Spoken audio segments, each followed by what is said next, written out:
देश का झंडा तिरंगा अब नहीं चलेगा तिरंगा। द्रौपदी का जो 5000 साल पहले जो घटना हुई थी, जिससे हमारा शर्म से आज भी सर झुकता है, उससे भी घिनौना काम मणिपुर में होता है और फिर भी हमारे देश का प्रधानमंत्री है वो मौन रहता है। हम लोग तो नशा बोलते हैं, नरेंद्र और शाह, ये नशा है, ये सत्ता का नशा है और बहुत खतरनाक नशा है।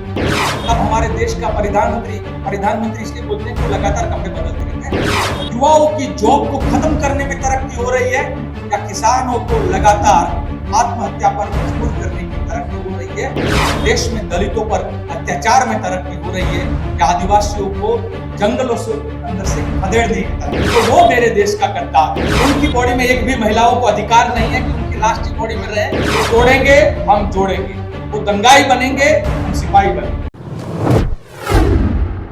देश में लगातार मैं घूम रहा हूं। 2 दिन पहले गुजरात में था, उससे पहले मैं तमिलनाडु में और उससे पहले 3 दिन के लिए मैं मणिपुर में था।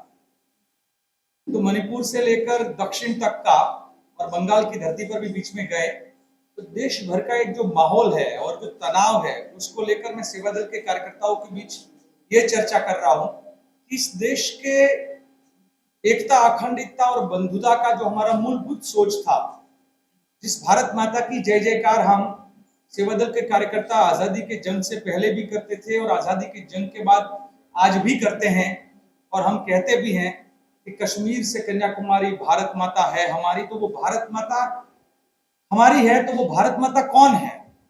क्या भारत माता कोई एक धर्म की है या भारत माता जो है हमारी, वो भारत माता सभी हिंदू, मुस्लिम, सिख, ईसाई, बौद्ध, जैन, पारसी, बहाई। तो हम लगातार ये सवाल पूछते हैं कि कहते हैं अगर भारत माता की संतान है हिंदू, मुस्लिम, सिख, ईसाई, बौद्ध, जैन, पारसी, बहाई, तो फिर ये आग किसने लगाई? ये सवाल है कि मणिपुर कभी जलता है? मणिपुर में हमारे देश की बच्चियों को द्रौपदी का जो 5000 साल पहले जो घटना हुई थी, जिससे हमारा शर्म से आज भी सर झुकता है, उससे भी घिनौना काम मणिपुर में होता है और फिर भी हमारे देश का प्रधानमंत्री है वो मौन रहता है। देश के अंदर चलती ट्रेन के अंदर मजहब के नाम पर जो मगज में, जो दिमाग में जो जहर किसी ने रखा हुआ है, उसकी वजह से हम मजहब के नाम पर खून करने पर अपने ऊपरी अधिकारी का लोग चले जाते हैं और उसी को लेकर फिर हरियाणा जैसे जगह, मेवात जैसी धरती, कि जो मेवात की धरती इस देश की आजादी के जंग में लड़ने वाले लोग आज एक दूसरे के सामने लड़ने का और एक दूसरे के घर जलाने का, दुकानें जलाने का काम करते हैं। तो ये देश में ऐसा क्या हो रहा है? तो हमारे साथियों ने एक नारा भी दिया, शायद किसी को बुरा भी लगे, पर जैसे कहते हैं, हम लोग गुजरात से हूं मैं, तो गुजरात के दोनों भाई नरेंद्र मोदी और अमित शाह, हम लोग तो नशा बोलते हैं, नरेंद्र और शाह, ये नशा है, ये सत्ता का नशा है और बहुत खतरनाक नशा बना हुआ है। जो सत्ता का जो नशा है वो अपने मद में है, वो देश की जनता के बारे में नहीं चर्चा करते हैं। जब मणिपुर जल रहा होता है तो कर्नाटक में भाषण कर रहे होते हैं। जब यूपी की मां गंगा के तट पर हजारों लाश दिखती है बहती हुई या रेत में दबाई हुई, तब हमारे देश का प्रधानमंत्री इसलिए बोलते हैं कि वो लगातार कपड़े बदलते रहते हैं, प्रधानमंत्री, तो वो हमारे देश के प्रधानमंत्री बंगाल में भाषण करते हुए नजर आते हैं। देश को क्या हुआ है? हमारे ही देश के प्रधानमंत्री लाल बहादुर शास्त्री, जो एक ट्रेन के हादसे के बाद रिजाइन करते हैं, हमारे देश के एक ऐसे प्रधानमंत्री हैं जो ट्रेन में उड़ीसा में कितने लोग मरे हैं उसको लेकर कोई चर्चा नहीं है। कुछ लोग तो बोलते हैं हजारों लोग मरे हैं। 3-3 ट्रेन एक दूसरे के ऊपर चढ़ जाती है और लाशों के लिए वहां पर कफन नहीं होता है और मुर्दों को भी जैसे कोई गने का बोरा फेंक रहे हो वैसे फेंक रहे हैं। तो हमारे देश में कोरोना में नाकामयाब रहे, इकोनॉमी में नाकामयाब रहे, देश में शांति, देश तरक्की कर रहा है, ऐसे वो चर्चा करते हैं। तो हम पूछते हैं कि तरक्की किस बात की हो रही है?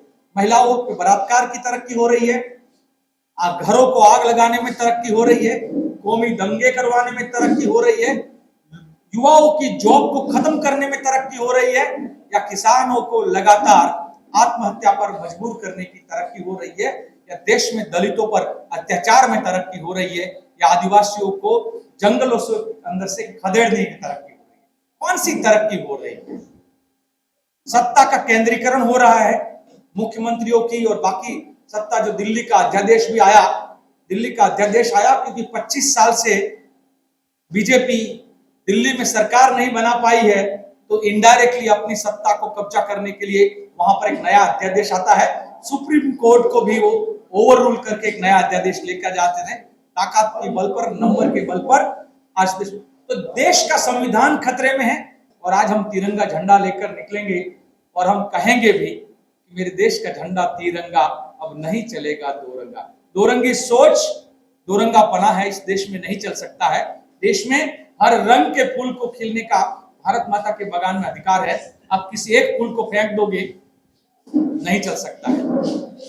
भाजपा के बड़े बड़े नेता दिल्ली के बड़े बड़े मंच पर भाषण बोलकर एक शब्द बोलते हैं, वो शब्द मैं आपके सामने जिक्र करना चाहता हूं। वो कहते हैं कि देश के गद्दारों को गोली मारो, उसके बाद गाली बोलते हैं। वो भाजपी है, संघी है, गाली बोल सकते हैं। हम कांग्रेसी हैं, सेवादली है, हम गाली नहीं बोल सकते हैं। पर वो गद्दार है क्या? तो हम भी कहते हैं कि सही आपके मन में ये सोच है तो उन गद्दारों को पहचानना पड़ेगा देश के अंदर। तो मैं कहता हूं मेरे सेवादल के कार्यकर्ता के हिसाब से कि देश का गद्दार कौन है? भारत देश के झंडे को ना माने, तिरंगे को अपनी शाखाओं में ना लहराए, तो वो देश का गद्दार है। राष्ट्रगान जनगण मन ना गाए और सदा वत्सले गाए या कोई और धर्म का गाना गाए, तो वो देश का गद्दार है अपनी शाखाओं में।